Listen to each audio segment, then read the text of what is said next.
வணக்கம் நண்பர்களே. சமூக அக்கறையுடன் கலியுக சகுனியின் வெளியீடு. தமிழகத்தில் தற்போது காய்ச்சல் பரவுகிறது. வலைத்தளங்களில் மர்ம காய்ச்சல் என்ற செய்தியும் பரவியது. தற்போது சுகாதாரத்துறை முக்கிய தகவல் வெளியிட்டுள்ளது.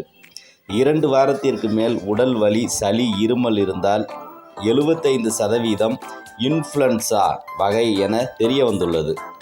பிரச்சனை உள்ளவர்கள் உடனே மருத்துவரை அணுகி சிகிச்சை எடுக்கவும்.